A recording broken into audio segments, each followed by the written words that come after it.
Welcome to Ninja's Papers. Today we're going to talk about the completion of my new army for the new year, the Flesh Eater Courts.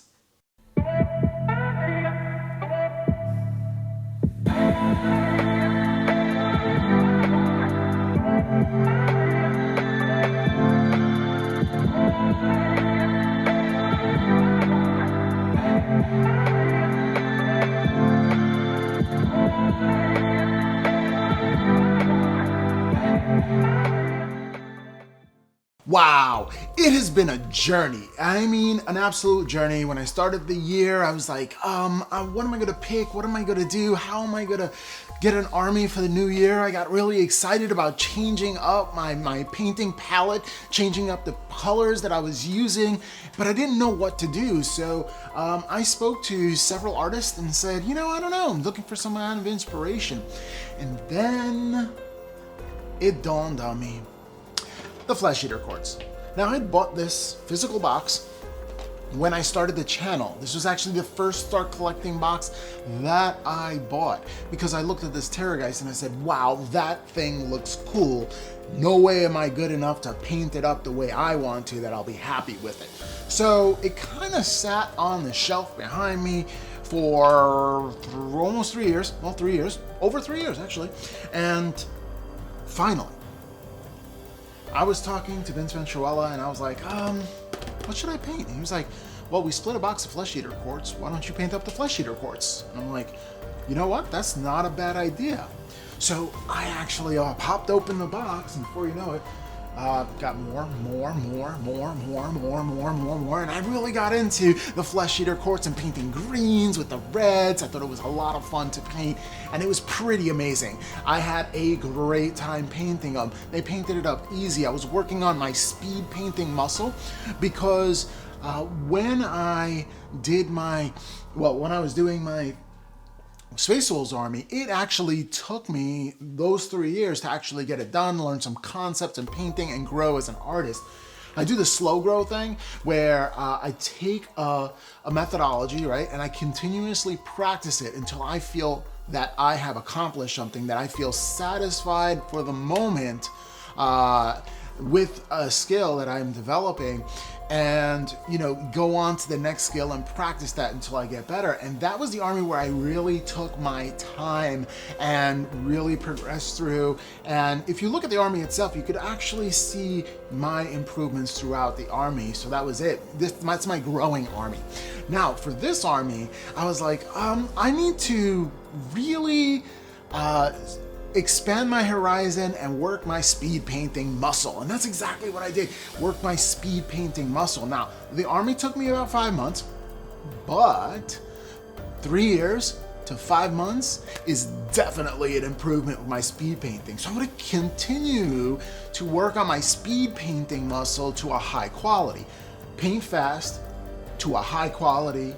And that's exactly the area that I want to live in. I want to get really proficient with it because I am painting way too slow. So I need to break that up. And it's not like I don't have enough things in the background here to work on, and I do. And I would like to finish them all before, I'm no longer here. All right, so yeah, if you see over here, we're going to talk about the Flesh Eater course in just a second. You see over here, I have a new project coming up, and it's right here. And I'm going to go back to my Space Wolves roots and take care of that. And yes, that's an Night Titan. All right. But right now, let's get into the Flesh Eater Courts army. Why don't we go and take a look at it? Let's go down to Tabletown. Ravenous, frenzied, and utterly insane, the mordants of the Flesh Eater Courts scrabble towards their enemy with terrible hunger in their eyes. They are the remnants of once glorious kingdoms transformed into hideous fiends through the curse of the Carrion King. Yet in their madness, they still believe themselves to be knights and noble soldiers, cleansing the mortal realm of the very monsters that they have become. It was during the Age of Chaos, when the servants of the dark gods brought untold ruin to the realms, that the first Flesh Eater Courts arose. In those hellish days, fire and famine swept across the lands. Mighty empires were drowned in blood, and the humble and regal alike were driven to cannibalism in order to survive. In their desperation, these wretched masses fell under the sway of the abhorrents, powerful vampiric creatures whose delusions united the carnivorous hordes into terrifying, insatiable armies. By the time God King Sigmar unleashed his Stormcast Eternals to drive back the Chaos Scourge, the Flesh Eaters had long abandoned their sanity. The Ghoul Kings and their subjects saw Stormhost not as saviors, but as invaders come to despoil the lands and impose upon them Sigmar's tyranny. The courts continue to haunt the ruins of their kingdoms, hunting down any foolish enough to trespass in their territories and pouring out in pallid hordes to devour their enemies. With the dead now rising across the mortal realms, the flesh-eater courts are expanding more raptitiously than ever. For the horrors of the soul wars, they see a time of joy and plenty. These are the flesh-eater courts. But how? How did this all happen? In every corner of the realm, nightmarish tales are told of the flesh-eater courts. When war and famine ravage the land, its most desperate and determined people survive in any way that they can. Giving in to hunger, they turn upon the fallen, the weak, even each other, in a quest for sustenance.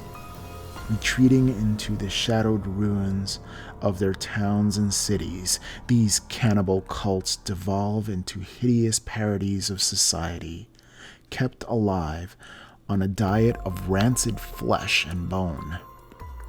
Even then, these creatures are worthy of pity, for their transformation into ghouls is not yet complete. Only once they partake of an abhorrent king's feast do they become what is known as mordants. The kings themselves are bestial vampires who rule over swaths of the mortal realms by the strength of their ragged courts. Completely delusional, they have become known as abhorrents by their soul-blighted kin.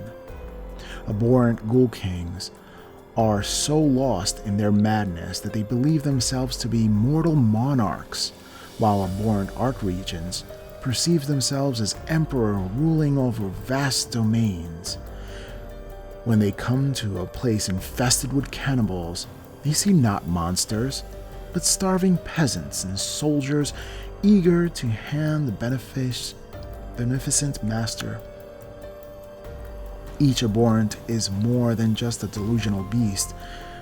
They are also the source of the contagious madness. Weak-minded are quickly turned, but even the strong will soon see the king as he sees himself. Before long, those that once hid in shame from light stand tall, armored in delusion. In a mockery of civilization, the abhorrent brings them into his court, inviting the pale horrors that bow and scrape in his presence to join his grisly feasts. By the will of the abhorrents, do the courts conjugate in the realms, gather up feasts from among the living and the dead. They rent apart their enemies and prepare the flesh of the fallen for their lord's culinary pleasure. Some mordants might even be blessed to sup the king's blood, in their minds drinking wine from their master's table. However, thick, crimson draught brings with them a terrifying transformation. These creatures arise as drooling horrors, slaved utterly to their new master, and bereft of what remained of their sanity. In time, a few of these blessed ones might even ascend from Mordants to join the vampire ranks of the Abhorrents, and if fortune favors them, found their own courts, thus spreading the madness of the flesh-eater courts. And it does not end. You see, friends, these flesh-eater courts believe that they are knights in shining armor, saving the land from the tyranny of all the invaders that come. They are saving the peasants that are starving and giving them a feast of turkey and vegetables and fresh foods. In their mind, they think they're just feasting on food abundant, and that those around them that are starving should join the feast and be merry, join the soldiers' rank, maybe even become a king themselves one day. They are the knights in shining armor, and that's how they perceive themselves. Utterly insane. And the crazy thing about this is that sometimes they get flashes of reality. They see themselves gorging on flesh and blood all around the massacre, and in a split second, they come back to the master's table and they're having a feast, and there are different competitions going on, all the fanfare of a noble court and their courtiers. They are truly, truly mad.